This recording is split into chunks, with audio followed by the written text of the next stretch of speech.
Hello and welcome to the program Ghana Speaks. My name is Enoch Ejo. So grateful that you've made time on this very episode. As always, we'll discuss issues of local, national, and international importance. And today, we're going to be discussing issues relating to the self-proclaimed Igbo king and other issues of interest as well. The program is proudly brought to you by Hawk Investigations and WACO. Hawk is telling you that if you want an investigation into an issue, something, all you need to do is to call on them. Hawk Investigations, you can call them on 020-228-3252. That's 020-228-3252. Once you call them, they'll be there to assist you in the kind of investigations that you want them to do. From undercover to the normal investigations that you want them to do, they will surely be there to do it for you. When it comes to those of you in the construction industry, maybe you want 60 acres of land for a kingdom, or you want to construct roads, schools, whatever thing that you want to do in terms of construction, that you need sand. All you need to do is to call WACO. Their prices are very moderate. They're professionals as well. Very soon you will see a documentary of them on your screen. Call them on 0505-714871. 0505-714871. We'll be right back after this.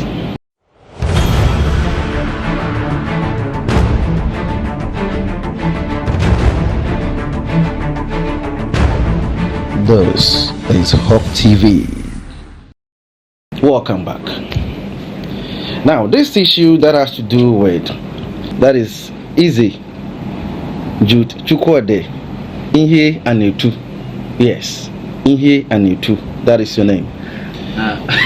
That is an interesting name. That's a very interesting name.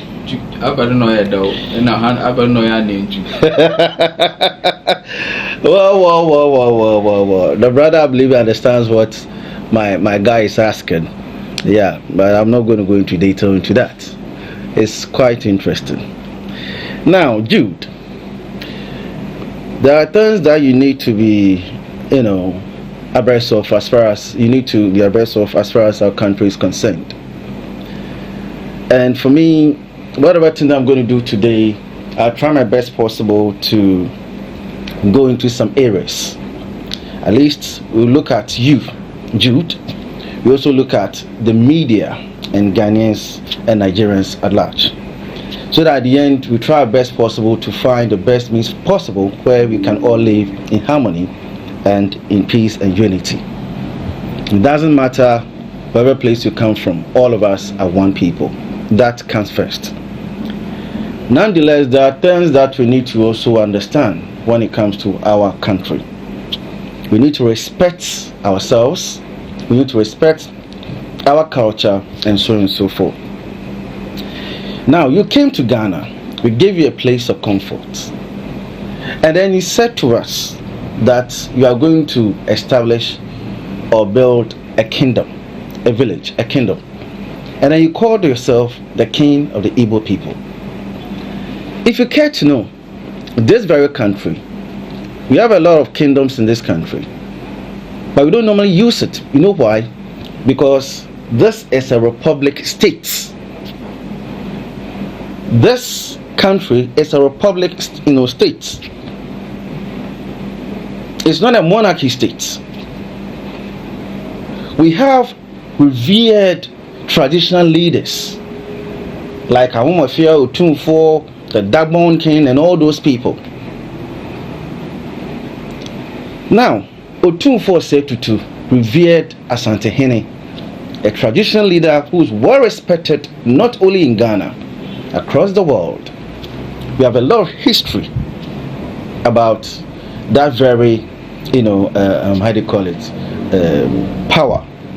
That power called Otunfo. This traditional leader, his people, they are the Ashanti people, they call him king.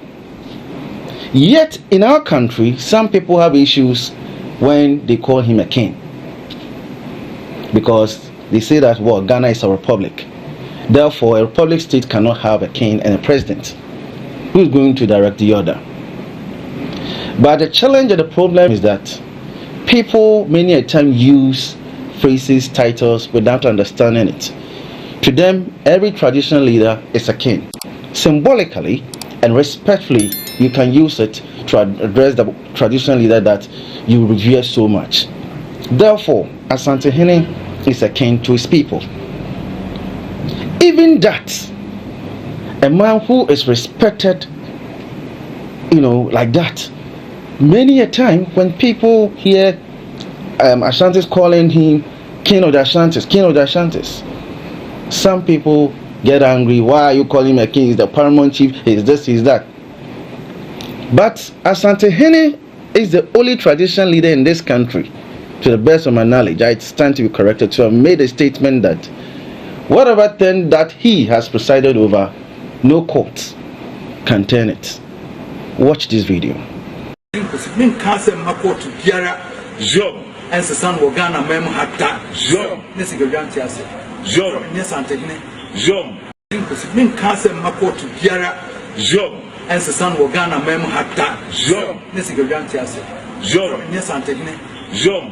So, if he was not a king, how could he have made such a statement?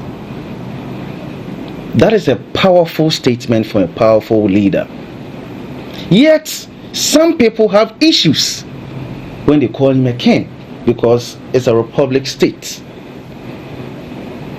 So how much more you, a foreigner, someone who is not a Ghanaian, you muster the courage to come to our country and call yourself a king?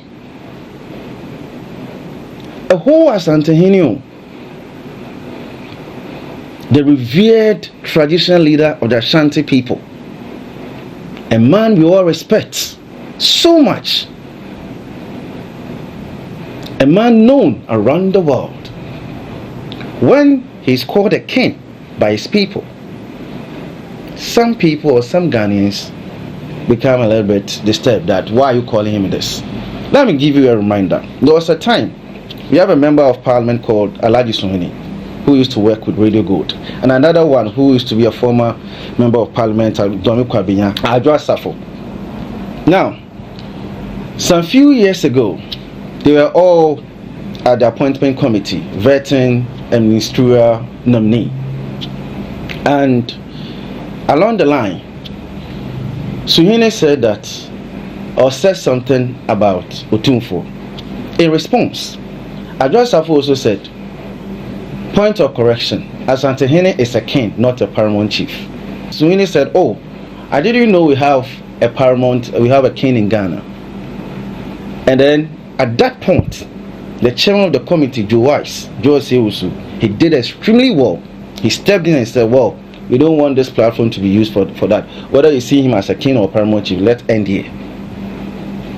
So if a revered, traditional leader like that, some people have issues calling him a king, how much more you? Did you understand our history? We have a lot of kingdoms in this country.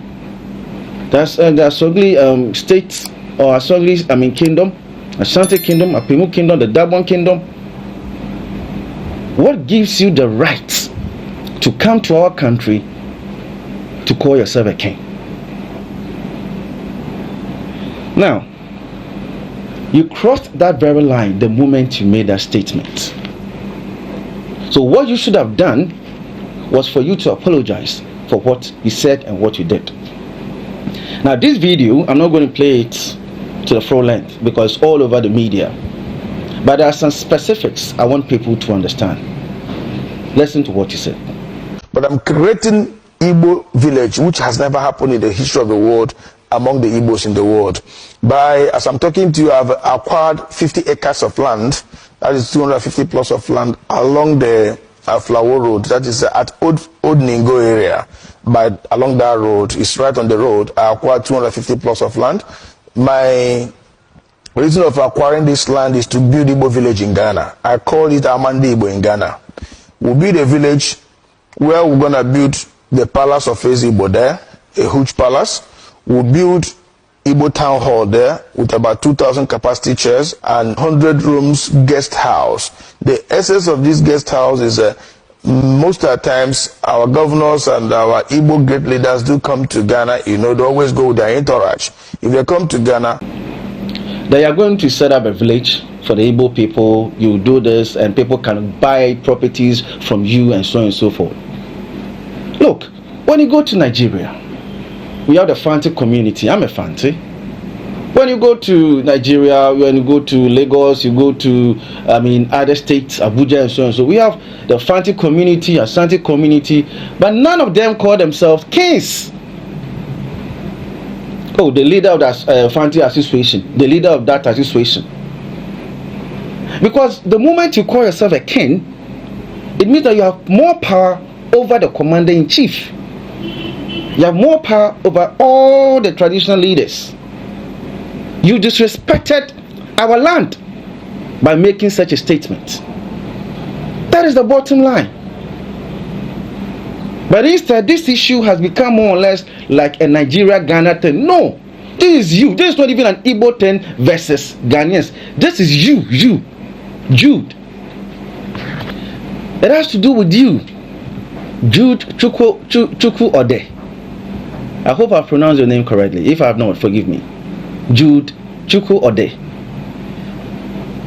Inhe Anetu. Isn't it? What a name, man. I'll try my best possible, Ranza. Try my best possible to pronounce the name. I want to use Eze or Easy or something like that. Eze. I think that is correct. We have beautiful Nigerian people here doing their own thing. No one is interested in telling them to leave or move. When you go to Takrady, there's a place called Lagos Town. Lagos Town. Go and find out the history. And from what Ayaraga said, you're on tape saying that we are uncultured, we are this, we are that. If truly you made all those statements, then I support the idea that you should leave our country. Do you understand that?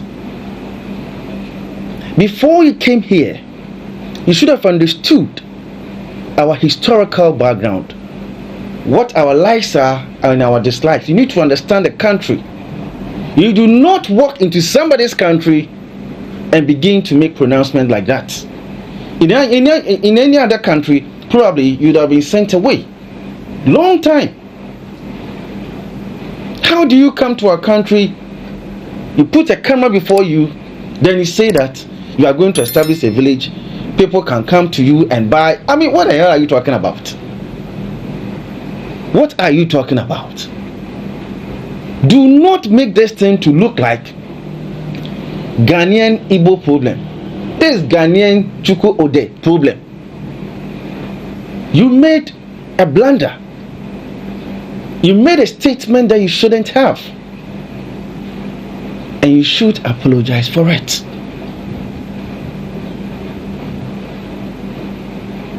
Let's continue.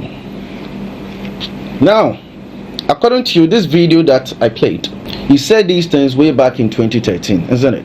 Good. Then, when you got the opportunity to explain, you said that you never bought any land.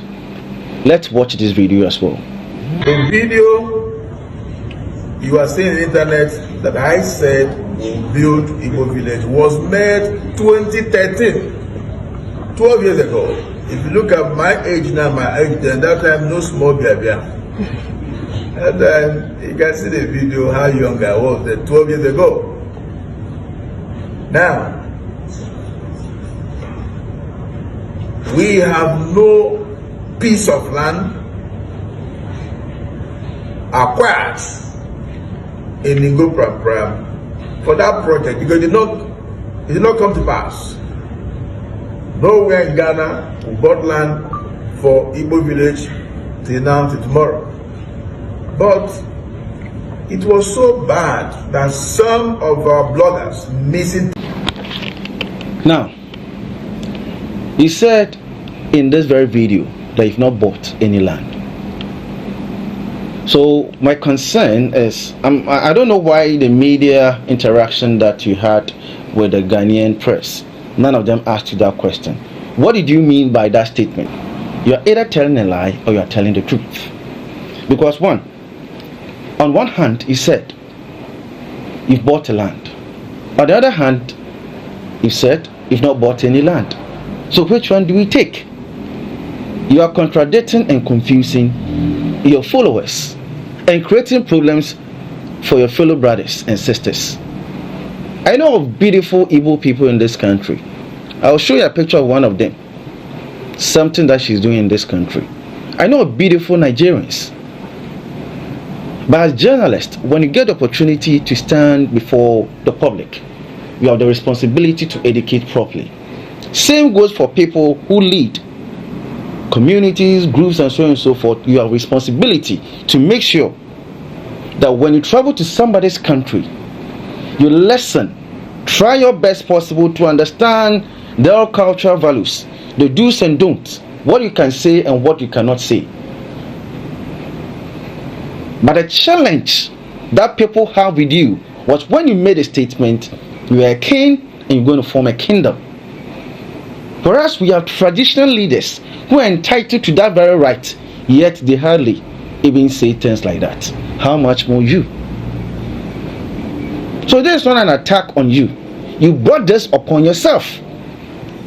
And then on top of it, you have some vloggers also saying certain things, getting people agitated. And I'll play you a video of a Nigerian broadcaster, whether it's a broadcaster or a broadcast journalist, I do not know. But I'll play you a video of what the guy was saying, which for me was highly unnecessary. What we need to do as a people is to promote unity, peace. You'll be having your festivals. I think even this month of July, you're going to have your festival. If you have been enjoying your festival, no one has said anything. I've seen some NDC officials, some NPP officials at some of your programs and festive programs. So it tells you that we don't have any issue. In spite of all these things, it was not enough, but you decided to call yourself a king in our country. Come on. That is wrong. For me, I believe we could have done better. So do not create the impression that it's Ghana Igbo problem. It's Ghana Chukwe Ode problem, Jude problem. So let's not paint that picture that is Ghana Igbo problem, Ghana Nigerian problem. No. We shouldn't paint that picture. Again, Hassan Yaruga made some allegations against you. That you are into human trafficking, you are into prostitution and all those things. These are serious allegations that I expect any human being, I don't want to use a particular phrase, but any human being in any kind of position will have to respond. But you cannot accuse me of being a trafficker, a human trafficker, or someone who's into drugs or who's into ritual killing or whatever, and I'll keep quiet. I'll sue you, definitely. So I'm surprised if not one sued as Hassan Yaruga, or you've not said to him that he should produce evidence to that effect in the court of law. And yet all you're saying is that he should be careful, and with this statement that he has made, he's not qualified to become president of Ghana. Is that even something that you should be saying? That statement, do you think you have the right to be saying who becomes the president of this country? These are things that make people angry. So these allegations, if truly they are true, then you need to face the law. If they are not, then you should fight it in the court of law. That's what I believe.